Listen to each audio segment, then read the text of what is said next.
Hello everyone! Now, today I want to just go over some of the changes from Overwatch 1 to Overwatch 2.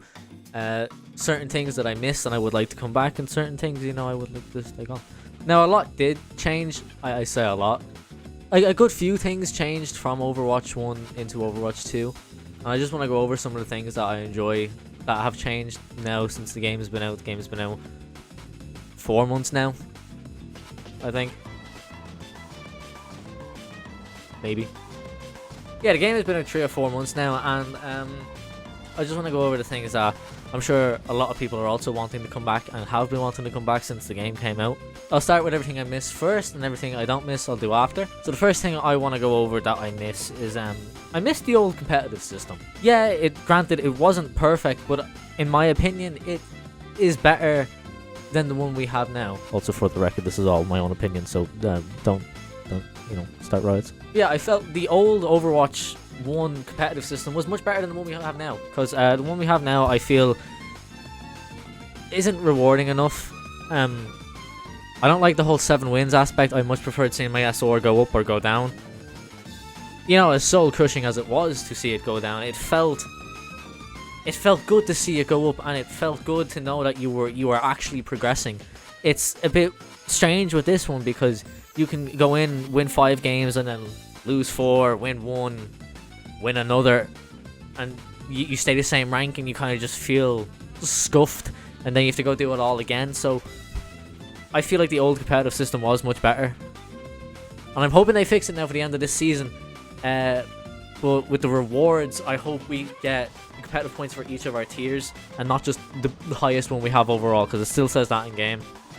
Because it still says in game that competitive points are rewarded separately for each role's skill tier, which means you would get it for each of your roles. So, but last season obviously that didn't happen, and people even logged in to see that they were dropped ranks by the end of the season. So yeah, this competitive system doesn't work for me. I really do wish we get something similar to the older one we had.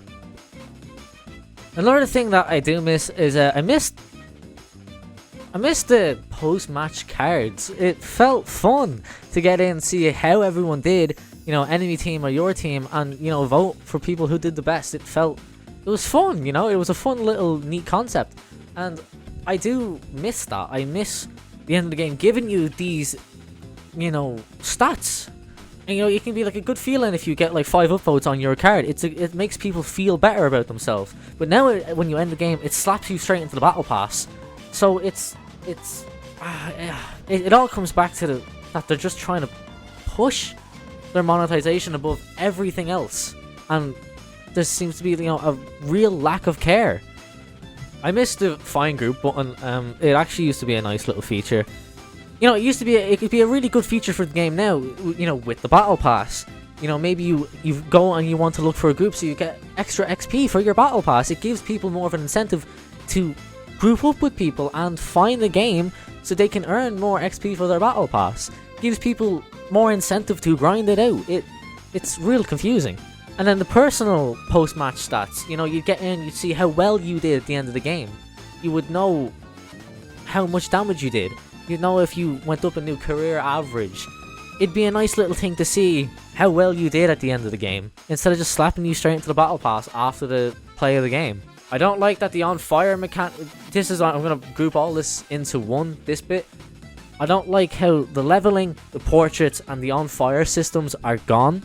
And I'm sure a lot of other people don't like that these systems are gone. And for some reason, they still have in game when you pop off on a character that your character will say they're on fire or they're doing great. Even the new characters have voice lines for this. So why is that gone? Why have people's account levels been taken and just shoved to the career profile?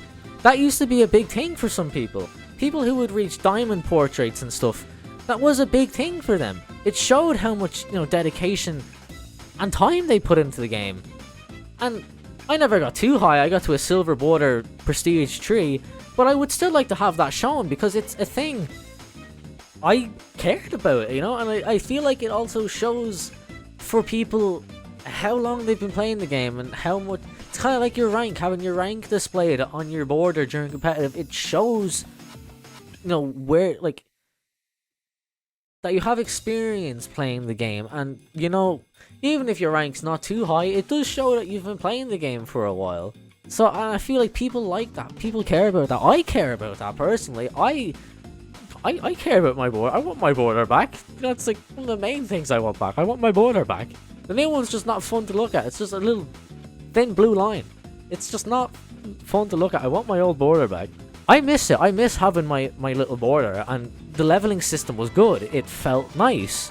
And they could probably even implement it now with the game. Make the game, every time you level up, maybe give you 25 premium currency, 50 premium currency. You know, if they want to be that bad about it, they can at least have it there so you are able to earn it better, and it's not just leveling up your battle pass. Tying into this with the leveling system and stuff, loot boxes. I miss loot boxes, and I'm sure a lot of other people miss loot boxes. Actually, scratch that. I in fact know a lot of people miss loot boxes. Loot boxes were not a good thing, right? That's what's insane. Loot boxes were not a good thing. But Blizzard have somehow managed to take away loot boxes and make people miss them. Because they had a good loot box system. Why not bring it back? Just don't have people be able to buy them. Maybe have them for every 5 levels. Maybe put them in the battle pass. Give them as little free tiers in the battle pass. Maybe like 2 every second page. That would be like, it would be, I just don't get, because this would probably do a lot for the game and make a lot of people want to play it more, and it probably wouldn't give such a negative view towards the game if they did implement little, you know, free reward systems like this, like a loot box every second, 2 loot boxes every second page of the battle pass. I think would do great, you know, for free.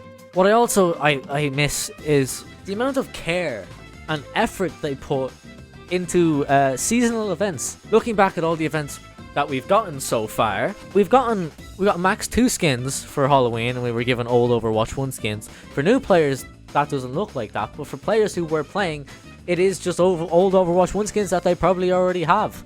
Christmas as well, we got 2, I'm gonna say mediocre skins. That Echo skin and the Bastion skin are mediocre at best. And now for this Battle for Olympus event, we get 4 skins.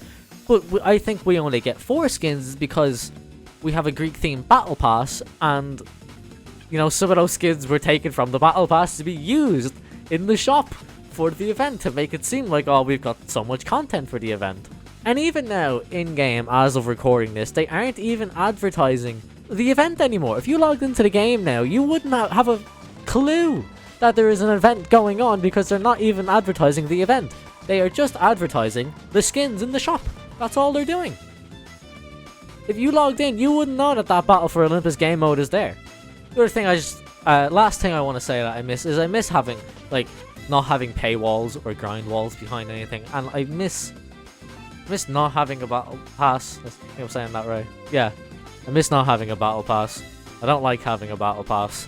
I've seen a very small amount of people saying having heroes in behind the battle pass is it's an okay thing because he's like Ramatra is free at 45.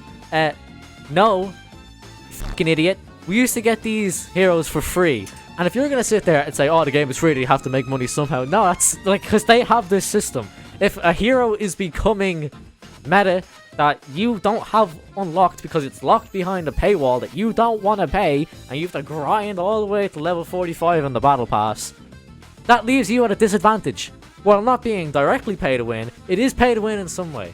And if you say that, oh, it's free, and all you have to do is pay a tenner to get past that, you are part of the problem.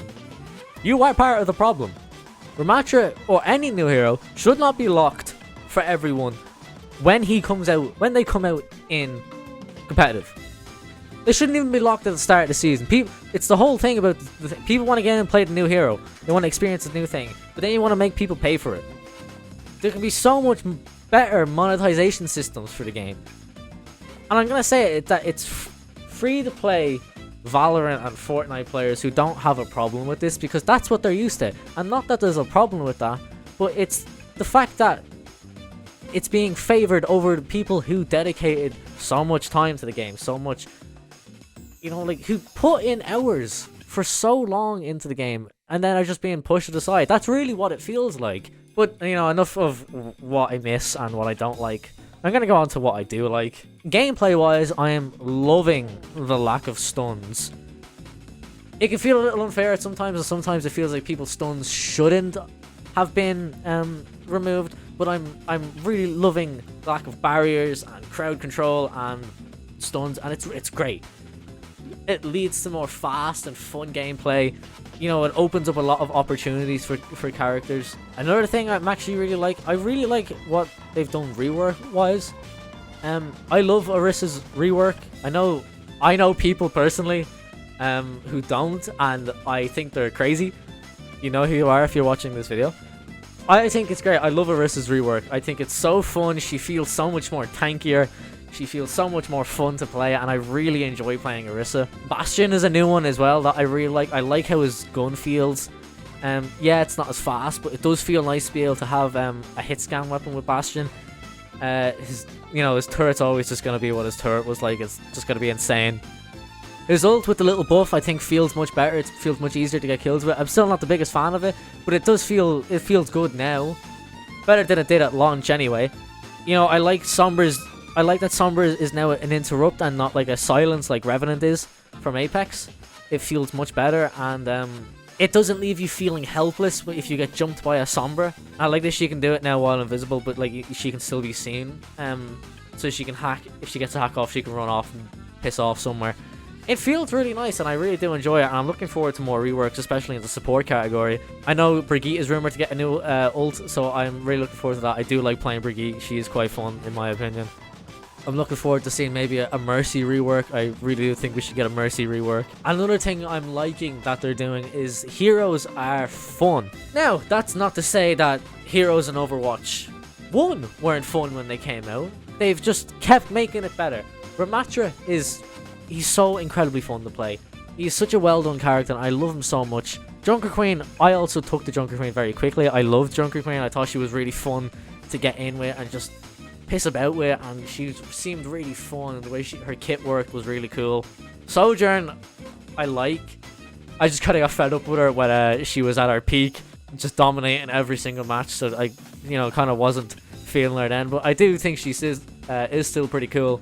And Kiriko, I like playing Kiriko. I feel like she can be a bit too strong at times, but I do enjoy her. She's enjoyable and fun to play. And then just like very, very minor things. I do like the whole UI change, except for the portraits. I like all the new gun sounds. The new gun sounds are very nice. The new, little graphic update is really cool. The weather system that they've kind of shown off here and there is really cool, and I really like it. Something I'm kind of indifferent with is the main screen backgrounds. I like the Overwatch 1 ones, but I also like the Overwatch 2 ones, so I would like to see maybe a mix of them. Maybe sometimes you get these, like sort of little cutscenes, but then sometimes, a character will show up and be there. I like that. Either one I don't really mind. But yeah, I think that's all I really have to go on. Obviously, there's a lot more that I miss from Overwatch 1 than I like more in Overwatch 2. I don't know if that's just me being, a veteran Overwatch player or anything. But let me know if there's anything that you miss, or if there's anything here you disagree with. Anything you like more about Overwatch 2, anything else that I missed about Overwatch 1 that you missed, let me know down below. Yeah, if you did enjoy, please do consider subscribing. It does help out quite a bit. Also, if you could be so generous as to drop a like, I'd very much appreciate it. Check out my Instagram. I post artwork and such there. Overwatch art, Apex art, any other art that comes to my stupid little mind. But yeah, that's all I have to say for this one.